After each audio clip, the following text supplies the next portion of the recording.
अस्सलाम वालेकुम everyone, welcome to my channel, welcome to another vlog. I hope आप सब ठीक होंगे। हम लोग भी अल्हम्दुलिल्लाह सब ठीक हैं। अभी ये सेकंड डे है और ईज़ा को सैटरडे है और ईज़ा को रात को जो ड्रिप लगी थी आज फिर ड्रिप लगनी है, क्योंकि रात वाली ड्रिप से बुखार नहीं उतरा तो फिर आज भी ड्रिप लगनी है। और ये जो डॉक्टर हैं, मैं इनकी डिटेल शेयर कर रही हूँ। डॉक्टर ज़ायदा फ़ारूक, ये बहरिया टाउन फेज़ 1 to 6 जो है वहाँ पर सिविक सेंटर है। सिविक सेंटर के अंदर मरियम मेमोरियल हॉस्पिटल है। जिसने भी जो इधर के लोग हैं, अगर जाना चाहते हैं कभी भी बच्चों की वजह से, ये बहुत अच्छी बच्चों की डॉक्टर हैं। एक दफ़ा पहले भी हम इनको विज़िट कर चुके हैं और इस दफ़ा भी इनको विज़िट किया। और आप यकीन करें, सुबह डॉक्टर का स्पेशली कॉल आई है और उन्होंने ईज़ा का हाल पूछा। कौन डॉक्टर है जो अपने पेशेंट को कॉल करके उनका हाल पूछते हैं। तो उनको वो बहुत कंसर्न थी। उन्होंने सोचा कि बच्ची को बहुत तेज़ बुखार है। रात को उन्होंने मेडिसिन तो दी थी, लेकिन जो भी डोजेज वगैरह ड्रिप तो, लेकिन सुबह उन्होंने कॉल करके स्पेशली ईज़ा का जो हाल है वो पूछा मेरे हस्बैंड के फ़ोन पे। और फिर उन्होंने कहा कि ठीक है, बच्ची का बुखार अगर नहीं उतरा आप दोबारा जाएं और दोबारा डोज लगा दें। मैं हॉस्पिटल में स्टाफ को भी कॉल करके बता दूँगी। तो हमें बहुत अच्छा लगा कि इतनी अच्छी डॉक्टर, इतनी कंसर्न है वो बच्चों के बारे में। खैर, सुबह फिर हम लोग पहुँच गए थे। एक डोज फिर लग गई थी। डॉक्टर ने पहले ही कहा था कि इसकी ये जो ड्रिप है वो नहीं आपने रिमूव करनी, दोबारा भी ड्रिप वगैरह लग सकती है। और बस ये जब ड्रिप लगाते हैं या उतारते हैं तो थोड़ा रोती है ईज़ा, क्योंकि ऑफ कोर्स पिन जो है वो थोड़ी बहुत हिल जाती है। तो खैर, अभी एक दफ़ा फिर हमने ड्रिप लगवा के घर आ गए थे। तकरीबन 12 बजे गए थे और ये तकरीबन अभी 2 बजे का टाइम है। ड्रिप लगवा के वापस आ गए थे और ईज़ा जो है वो सो गई थी। और अभी बस मैं भी इसके साथ ही सो जाऊँगी, क्योंकि इतनी रेस्टलेस हुई है।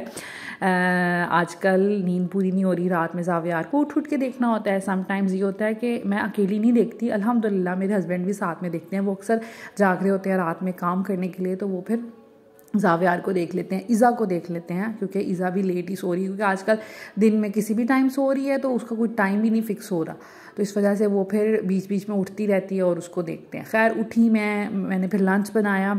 लंच में मैंने आलू और गोश्त चिकन का सालन बनाया था, क्योंकि ईज़ा ये भी शौक से खा लेती है। तो मैंने सोचा ये खा लेंगी, लेकिन ट्रस्ट में ईज़ा ने ये भी नहीं खाया बिल्कुल भी। हालांकि काफ़ी शौक से खाती है चिकन और आलू का सालन, लेकिन जब से बीमार हुई है कुछ नहीं खा रही। वेट इसका इतना कम हो गया, देखने में भी इतनी कमज़ोर लगती है और ज़िद्दी भी बहुत हो गई है। और हर बात पे ज़िद करती है, रोती है और अपने बाबा का तो पीछे नहीं छोड़ी। उनका काम भी इतना डिस्टर्ब हो रहा है, वो जब काम करने बैठते हैं तो ये पीछे चली जाती है और कहती है कि बाबा कहाँ है। तो बस ये उनके साथ ज़्यादा अटैच है। और दूसरा ये कि वो भी बेचारे बहुत परेशान हुए हैं इसकी वजह से, तो वो ज़्यादा ही इसके लिए कंसर्न है। तो वो फिर इस वजह से ना, वो फिर बच्चा ऑफ कोर्स जो उसको प्यार करे, ज़्यादा टाइम दे और लिसन करे उसको, तो वो फिर बच्चा उसी की तरफ भागता है।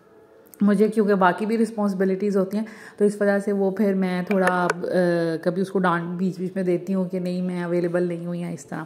खैर, फिर मैंने ज़ैनब फ़ातिमा को कुरान पाक पढ़ाया। कुरान पाक पढ़ाना था इनको, साथ में फिर ये इनका जो होमवर्क था वो मुझे करवाना था और वो मैंने करवाया है। और बस अब ये अपना वाइंड अप कर रही हैं, बैग शैग अपना पैक कर रही हैं और वापस रख रही हैं।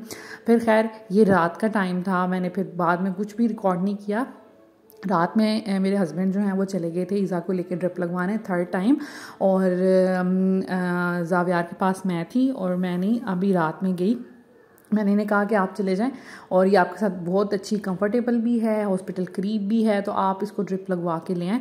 तो मैं बाकी बच्चों को सुला देती हूँ और उनको देख लेती हूँ। तो खैर, मैं फिर आज घर रुक गई थी और इसको ड्रिप लग गई थी। जो इसकी वो होती है पिन शिन जो भी उन्होंने उतार दी थी, क्योंकि अब इसका टेम्परेचर जो है वो बिल्कुल ठीक हो गया था और तबीयत इसकी ठीक हो गई थी अल्हम्दुलिल्लाह। बाकी ये है कि अब आहिस्ता आहिस्ता जो आफ्टर बीमारी के बच्चों के मूड स्विंग्स और इस तरह के होते हैं वो अभी तक चल रहे हैं। खैर, यहाँ पर अभी संडे का टाइम है, संडे का दिन है और मैं नाश्ता वगैरह हम लोगों ने कर लिया था और वो रूटीन का किया था। आज मैंने सोचा कि बच्चों के लिए कुछ अच्छा बना दूँ, ज़ैनब फ़ातिमा भी ताकि शौक़ से खा लें। और ये मैंने चिकन निकाल के रखा हुआ है, कीमा निकाल के रखा हुआ है, आलू कीमा बनाना है और चिकन निकाल के रखा हुआ है। मैंने आज बनाने हैं फ़्राइड राइस और मंचूरियन, तो उन चीज़ों की तैयारी हो रही है। चावल मैंने सबसे पहले भिगो के रखे हैं क्योंकि सबसे पहले चावल बॉईल करूँगी, और एक दिन पहले के भी चावल हो ना तो बहुत अच्छे बनते हैं। तो पानी साथ में मैंने रख दिया। बाकी सब्जियां वगैरह मैं काट रही थी मंचूरियन के लिए और फ्राइड राइस के लिए, और ये सब काम चल रहे थे। अभी खाने में क्योंकि लेट था तो मैंने सोचा कि बच्चों ने नाश्ता किया हुआ है, उसके बाद इनको आज मैं ना पॉपकॉर्न्स बना दूँ। ये पॉपकॉर्न्स मैंने मंगवाए थे हस्बैंड से, तो वो लेके आए थे चीज़ फ्लेवर के। इस ब्रांड के पॉपकॉर्न्स बहुत अच्छे होते हैं और बड़ी जल्दी बन जाते हैं, और इनको बनाना भी इतना ज़्यादा इजी होता है। इस तरह की पैकिंग में ये आते हैं। ये 1 आई थिंक 90 या 70 का पैकेट आता है। तो खैर इसमें काफ़ी ज़्यादा होते हैं, एक पूरा बाउल भर जाता है, और ये इस पर लिखा होता है कि इस साइड को ऊपर आपने करना है, और सिर्फ 2 मिनट माइक्रोवेव में आपने टाइम लगाना है। तो बहुत अच्छे जो है ना वो पॉपकॉर्न्स तैयार हो जाते हैं। तो ये जो इसमें डिफरेंट फ्लेवर्स आते हैं, इसमें चीज़ भी आता है, कैरेमल भी आता है, बटर भी आता है, नेचुरल जो रूटीन के पॉपकॉर्न्स होते हैं वो फ्लेवर भी आता है।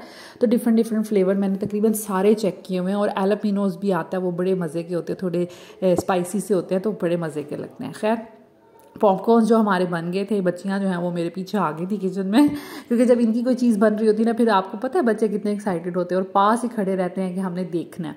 खैर अब इसको पैकेट को जब आपने खोलना है ना, बड़ा केयरफुल रहना है, क्योंकि बहुत ज़्यादा स्टीम जो है ना बाहर निकलती है।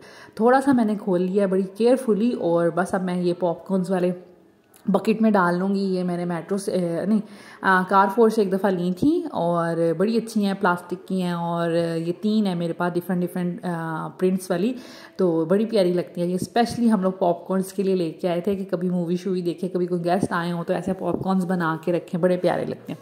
खैर बच्चों को दिए, बच्चों ने बहुत शौक से खाए, ईज़ा ने भी थोड़े से खाए, उसको भी अच्छे लगे।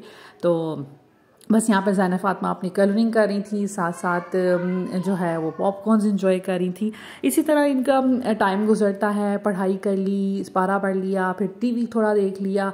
ये दोनों को मुझे बहुत कम टाइम देना पड़ता है। उसके अलावा कभी कलरिंग ये करना शुरू हो जाती है, कभी पेंटिंग करना शुरू हो जाती हैं, तो अपनी एक्टिविटीज़ में लगी रहती हैं। उससे अगर बोर हो जाए तो फिर अपने टॉयज़ के साथ खेलती रहती हैं, उससे बोर हो जाएँ तो ट्रैम्पोलिन, स्लाइड और इस तरह की चीज़ों के साथ खेलना शुरू कर देती हैं, या घर में स्कूटी चला लेती हैं, साइकिल चला लेती हैं। घर बड़ा है, इस वजह से वो फिर काफ़ी स्पेस होती है, घर के अंदर ही ये कॉरिडोर में ही ये स्कूटी वगैरह चला लेती हैं।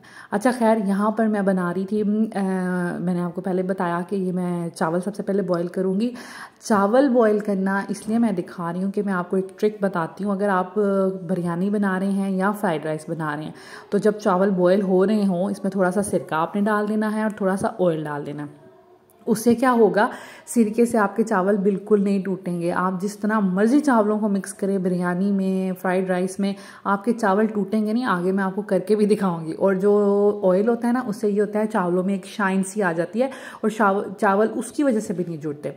चावल मेरे बॉयल हो गए थे, अब मैंने तैयारी कर ली है इनको पकाने की। तो सबसे पहले हम क्या करेंगे, एक पैन में हम एग बनाएंगे। एग बस मैंने 2 एग लिए हैं, उनको अच्छे से मिक्स किया है, और बस उसको आपने जैसे स्क्रैम्बल्ड एग होते हैं उस तरह के आपने बनाना है।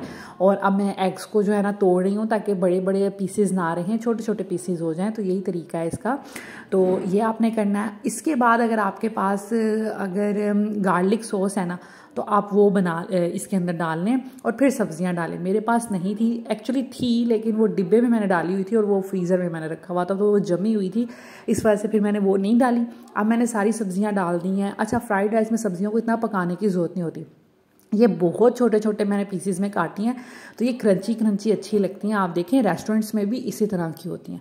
उसके बाद इसमें क्या डलती हैं चीज़ें, जो मेन चीज़ है इसमें मैं 3 चम्मच डालूंगी सिरके के, 3 सोया सॉस के, 3 ही चिली सॉस के, और उसके अलावा इसमें सिर्फ डलेगा नमक और काली मिर्च। इतने अच्छे और बिल्कुल रेस्टोरेंट, आपको लगेगा नहीं आपने घर में बनाए हैं। ट्राई ज़रूर करके देखिएगा इसी रेसिपी से। बस इनको मैं मिक्स करूँगी। ये 2 मिनट मैंने 2 मिनट में ये सारा काम करना है। इसको पकाने की ज़रूरत नहीं है, वरना ये अजीब सी ढीली ढीली सी सब्जियां हो जाएंगी, फिर अच्छी नहीं लगेंगी। साथ ही मैंने इसमें चावल डाल दिए। अब ये देखें, सिरका डालने की वजह से ये बिल्कुल कुक हुए हुए चावल, इनमें कोई कनी शनी नहीं रखी मैंने, कुक हुए हुए हैं। और ये देखिए एक एक चावल अलग है, बिल्कुल नहीं जुड़ा। मैंने काफ़ी देर से इसको रखा हुआ था साइड पर बॉईल करके, ठीक है, और बिल्कुल नहीं जुड़ा, एक एक चावल अलग है। और मैं जैसे मर्जी जितने हार्डली मैं उसको देख लें मिक्स कर रही हूँ, लेकिन कोई चावल मजाल है कि टूटे, तो आपकी चावल जो है वो अच्छी क्वालिटी का होना चाहिए, बासमती होना चाहिए। और इसके अलावा ये कि जो मैंने तरीका बताया उस तरीके से बनाएं, फिर नहीं टूटेगा। खैर, इसको मैंने रख दिया 2-3 मिनट के लिए दम पर। उसके बाद अब आ जाते हैं अपने मंचूरियन की तैयारी कर लेते हैं। मंचूरियन बनाने के लिए सबसे पहले मैंने यहाँ चिकन लिया है। चिकन के अंदर मैंने कॉर्नफ्लोर डाला है 4 से 5 चम्मच। उसके बाद आपने हाफ़ टी स्पून इसमें नमक डालना है, half tea spoon black pepper डालना है आपने, और एक इसमें अंडा जाएगा। इस प्रोसेस को कहते हैं जी वेलवेटिंग चिकन की। इससे ये होता है कि चिकन का टेक्सचर बहुत अच्छा हो जाता है। मंचूरियन जैसे बाज़ार का मंचूरियन होता है उसी तरह का टेक्सचर बनेगा आपका, और इससे ना सॉफ्ट भी चिकन हो जाता है। बस इसको आपने मिक्स करना है और तकरीबन 10 से 15 मिनट के लिए एक साइड पे रख देना है मैरिनेशन, ताकि उसकी हो जाए। और ये क्विकली काम करना है, आपने पहले से इसकी मैरिनेशन करके नहीं रखनी, सिर्फ 10 मिनट के लिए ही हमें चाहिए। उसके बाद आप इसमें कॉर्नफ्लोर ज़्यादा भी ऐड कर सकते हैं अगर आपको ज़्यादा चिकन की कोटिंग चाहिए।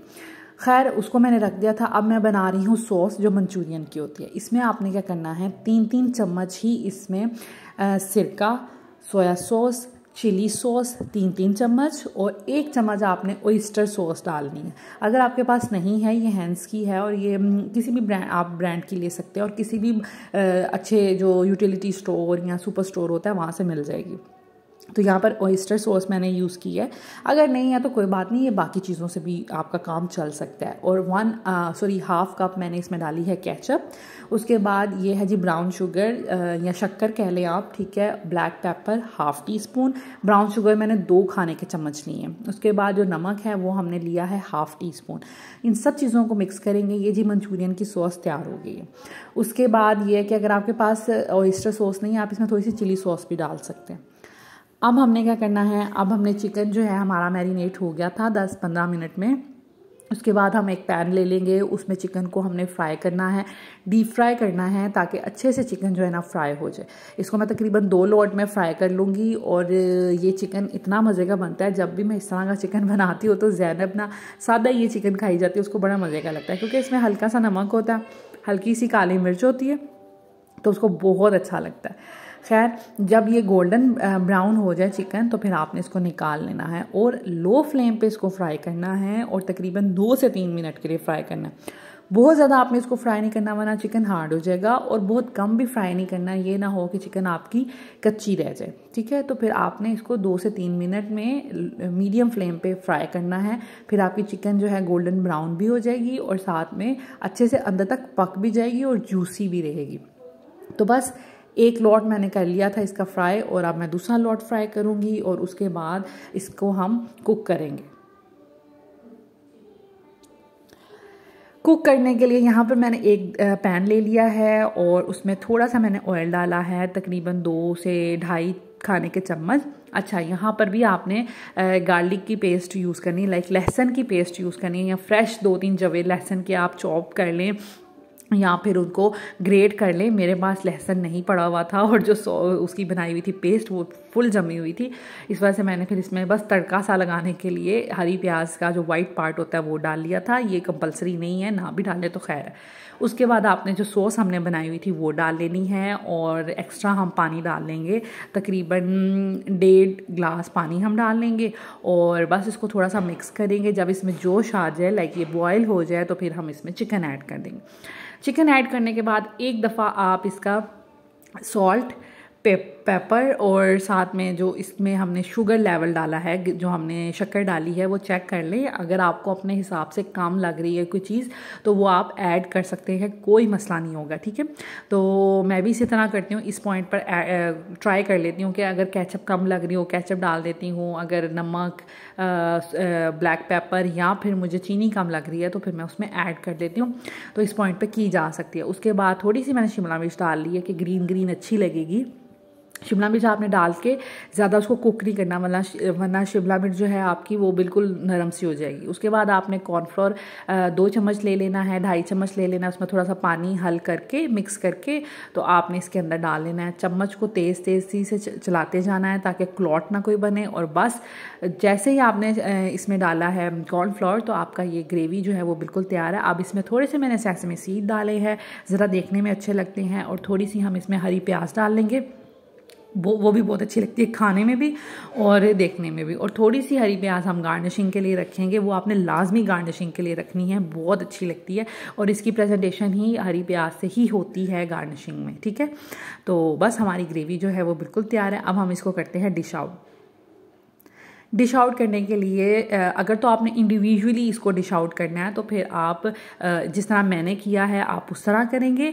लेकिन अगर आपने ज़्यादा लोग हैं तो फिर आप किसी भी डिश में रखें, साथ में थोड़े से क्यूकम्बर या कैरेट किसी अच्छी शेप में काट के रखते हैं और किसी भी डोंगे में आप अपना ग्रेवी रख सकते हैं। मैं इंडिविजुअली क्योंकि अपने घर में खाना है तो मैं अपने लिए एक प्लेट बना लूँगी, बच्चे भी वही खाएंगे, मैं भी वही खाऊँगी। तो इस तरह आपने कोई भी नॉर्मल साइज़ की प्याली ले लेनी है, उसके अंदर चावलों को अच्छे से फिल करना है प्लेट को ऊपर उल्टा कर। तो आप इस तरह करेंगे तो ये चावल बड़े अच्छे शेप में बन जाते हैं। हाँ, मैंने चावल थोड़े कम भरे थे, मुझे ये था कि ज़्यादा अगर डाल लूँगी प्लेट में तो ये ना वो खाए ना चाहें। तो इस वजह से आप अगर चावलों की इस तरह की प्रेजेंटेशन करें तो चावलों को अच्छे से भरिएगा ताकि वो फिर शेप जो है उसकी बरकरार रहे। उसके बाद आप साइड पे ग्रेवी डाल लें, कोई एक छोटा सा बाउल रख के उसमें ग्रेवी डाल लें। अगर आपने साथ में कोई स्पेशली मेहमानों की दावत की है तो फिर आप कोई फ्राइड आइटम भी रख सकते हैं, जैसे ड्रम स्टिक्स वगैरह होते हैं। तो चाइनीज़ एक बड़ा अच्छा मेन्यू सा तैयार हो जाता है। और हम लोग घर में ही थे, मैंने तीसरी चीज़ नहीं बनाई थी, फिर बच्चे ना खाते नहीं हैं अच्छे से, तो इस वजह से मैंने फिर बस ग्रेवी बनाई थी और राइस बनाए थे। खैर बच्चों ने बहुत शौक से खा लिया। ज़ैनब तो माशाल्लाह बहुत ज़्यादा एक्साइटेड थी, उसको वैसे भी डिफरेंट चीज़ें खाने का दिल करता है, देसी खाने उसको नहीं पसंद होते। जब भी डिफरेंट चीज़ कोई बनाती हूँ स्पेशली तो वो फिर उतनी देर किचन में ही रहती है। खैर ये है जी हमारी फाइनल प्रेजेंटेशन। और मैंने बताया था ना आपको कि ये मैंने भरा नहीं था, दैट्स वाई वो फिर थोड़ा डी शेप सा हो गया। आप अच्छे से भरेंगे और उसको प्रेस करेंगे तो फिर बिल्कुल भी डी शेप नहीं होगा। और आप यहाँ पर देख सकते हैं कि एक एक चावल बिल्कुल अलग है, कोई चावल नहीं टूटा। मैंने इसके साथ इतना हार्डली पेश आई हूँ लेकिन कुछ भी नहीं हुआ। और ये जी हमारी ग्रेवी और फाइनल प्रेजेंटेशन हमारे फ्राइड राइस और मंचूरियन की। आई होप कि ये व्लॉग भी आपको अच्छा लगा होगा। अभी लंच का टाइम है और बस मैंने बच्चों को लंच करवाया, उसके बाद बाकी एक्टिविटीज़।